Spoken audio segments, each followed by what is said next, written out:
Nous sommes les élèves de l'atelier scientifique du lycée Parc de Villegénis. Élèves de seconde, première et terminale dans l'enseignement général ou professionnel microtechnique. Nous sommes intéressés à la modélisation du GolfStream et aux impacts du réchauffement climatique sur celle-ci. En cette année de COP21, nous avons donc étudié ce courant marin. C'est un courant chaud et de surface qui se situe dans l'Atlantique Nord. C'est une partie d'un grand courant planétaire, la circulation thermohaline. Thermohaline? Ça veut dire quoi? Ça veut dire qu'elle est propulsée par des différences de température et de salinité. Et comment ça se fait qu'il y ait des différences de température sur le globe? La Terre étant sphérique, l'atmosphère traversée au niveau des pôles est plus importante qu'à l'équateur, en raison de l'angle d'incidence des rayons du Soleil. Donc l'énergie arrivant à l'équateur est plus importante qu'au pôle. Il fait donc plus chaud à l'équateur qu'au pôle. Nous nous sommes d'abord intéressés à la partie du Gulf Stream qui se situe entre le golfe du Mexique et l'Europe du Nord, en considérant que le courant revient ensuite à son point de départ en profondeur. La création d'un courant est simple. Le glaçon refroidit l'eau et crée un gradient de température. L'eau est plus dense froide que lorsqu'elle est chaude. Elle plonge. À profondeur égale, la pression est plus grande du côté de l'eau froide que du côté de l'eau chaude. Donc, l'eau traverse l'aquarium.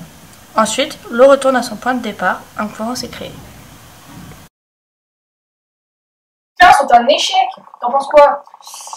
J'en sais rien, il doit y avoir un problème quelque part, mais j'ai des amis chez IMIC qui pourraient nous donner leur avis. IMIC? C'est quoi comme filière? Bac pro microtechnique. Ils sont intéressés par la fabrication de maquettes et construction. C'est bien ça, c'est génial, viens on va aller voir. Ouais.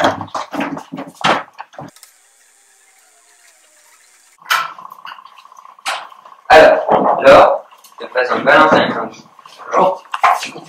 Nous avons besoin de votre avis pour une expérience que nous avons faite et qui n'a pas marché. Alors voilà, on voulait visualiser un courant marin. On avait une bouteille d'eau froide colorée en bleu et une bouteille d'eau chaude colorée en rouge, reliées entre elles par deux pailles, avec des salinités différentes. L'eau chaude devait aller par là et l'eau froide par là. Alors déjà, la bouteille d'eau n'est pas un réservoir assez étanche et quand vous les percez, l'eau va du couler. Et les pailles sont trop fines, l'eau ne passera pas. Et pour les fixer, il ne faut surtout pas utiliser de la colle ou du scotch parce que sinon l'eau va couler. Mais qu'est-ce que vous feriez vous? Nous, ce qu'on va utiliser, ce sera plus des valves et des tubes qui sont plus adaptés et plus étanches. Et pourquoi le gris? C'est moche le gris. On n'est pas en d'impôt esthétique, il faut quelque chose de solide et pas cher. Bon. Je vous laisse faire. Voici les informations. Merci. Au revoir. On n'avance pas assez sur la maquette du GolfStream. Il manque trop d'informations. On a bien compris que c'était une boucle, mais comment la concevoir? Bah, on a qu'à demander à Paul, il pourra peut-être nous aider. Ah, d'accord, on y va. Salut Paul. Salut. Est-ce que toi et Laure, vous pourriez nous dire exactement la forme que vous voulez donner à la maquette? On a bien compris que le GolfStream était sur une boucle, mais comment la représenter? Alors, pour la maquette, on a pensé à 4 cubes reliés entre eux par des tuyaux pour former la boucle. Un cube rempli d'eau chaude représentant les Caraïbes, un cube rempli d'eau froide et salée représentant l'Europe du Nord, un cube pour la profondeur et un quatrième pour fermer la boucle. D'accord, c'est bien compliqué en fait. Ouais, il ne reste plus qu'à trouver le bon degré de salinité, la bonne température et le bon diamètre pour les tuyaux.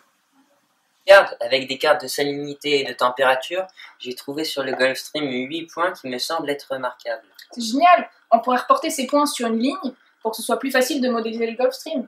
Parce que travailler sur une droite, c'est quand même plus simple que sur une courbe du globe. En plus, je viens de trouver une formule là, qui permet de calculer des distances sur un globe. Alors il faut faire ça tout de suite. Je peux faire un programme si vous voulez. De plus, j'ai une formule qui permet de calculer le débit du courant en fonction des différences de densité. Alors Louis, ce programme, tu t'en sors? Pour modéliser le GolfStream, j'ai fait un programme en C. Pour cela, on a réalisé un maillage composé de pavés de 100 km de long. En voulant faire se déplacer tout le GolfStream, j'ai remarqué que les pavés s'accumulaient dans les zones lentes.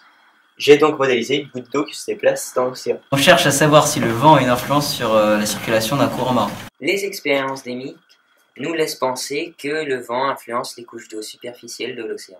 Violaine, du laboratoire L'Océan, nous a apporté une formule qui permet de calculer ça. Donne-la moi, j'ai modifié mon programme pour prendre en compte ce nouveau paramètre. Génial, ça marche! Puisque le programme est fini, on peut maintenant regarder les impacts du réchauffement climatique sur notre GolfStream. Quant à notre maquette, nous poursuivons les essais. Pour plus de détails, rejoignez-nous sur notre site ou allez consulter notre document écrit.